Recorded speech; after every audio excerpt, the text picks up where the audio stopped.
राधे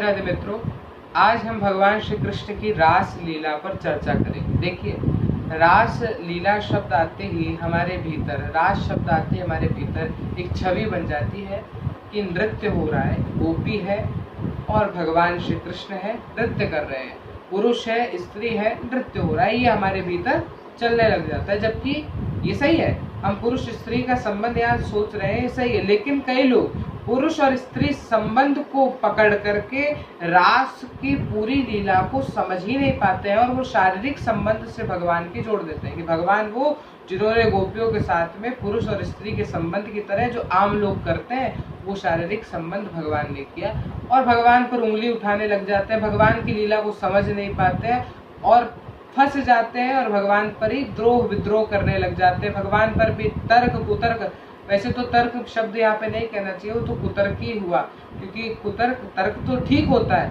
लेकिन कुतर्क वो होता है कि आप कुछ जान नहीं रहे हैं और बेफालतू में बोले जा रहे हैं, अशास्त्रीय बात को कह रहे हैं, अकथनीय बात को कह रहे हैं जो कहने योग्य है ही नहीं। पुरुष और स्त्री का संबंध मैं आपको बताता हूँ। रास में भगवान ने जो महाराज किया उसमें पुरुष और स्त्री संबंध शब्द तो लगाया है, लेकिन उसका अर्थ क्या है उसको समझिए। पुरुष, यहाँ पर पुरुष का अर्थ है प्रदायक। महारास में पुरुष और स्त्री का संबंध केवल शारीरिक नहीं है, वैचारिक संबंध है। पुरुष जो प्रदायक है, जो देने वाला है, और पुरुष कौन है? मात्र केवल एक, श्री कृष्ण भगवान। बाकी जो भी आए हैं रास में वो सब स्त्रियां हैं, वो सब गोपियां हैं, सारी गोपियां आई, यहाँ तक कि शिवजी भी आए, श्रुतियां भी आई, वेद की श्रुतियां, श्लोक भी गोपी रूप धारण करके आए, अर्थात वो सब स्त्रियां बन करके आए। क्यों?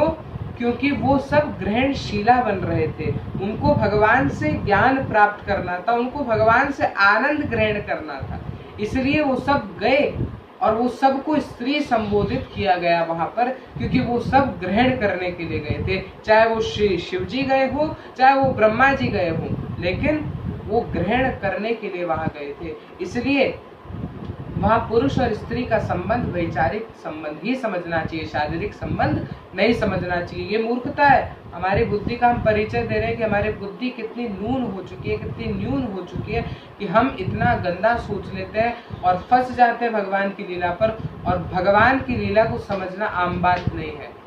भगवान ने रास किया, जहाँ पर भगवान हमारी बुद्धि खत्म होती है ना, वहां से भगवान का रास चालू होता है। इसलिए हम भगवान की किसी भी लीला को नहीं समझ सकते।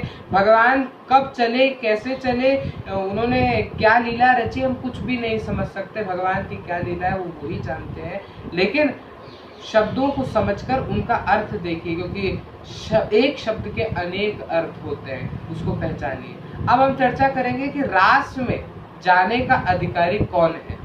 देखिए, एक व्यक्ति होता है जिसने जन्म लिया, वो जन्म लेकर के वस्तुओं में, अपने इंद्रियों के सुख में लगा रहता है, तो उसको भोगी कहते हैं। और एक होता है योगी, जो अपने ही भीतर चिंतन करता रहता है, आत्मा राम को खोजता रहता है कि मेरे भीतर कौन है, मैं कौन हूँ।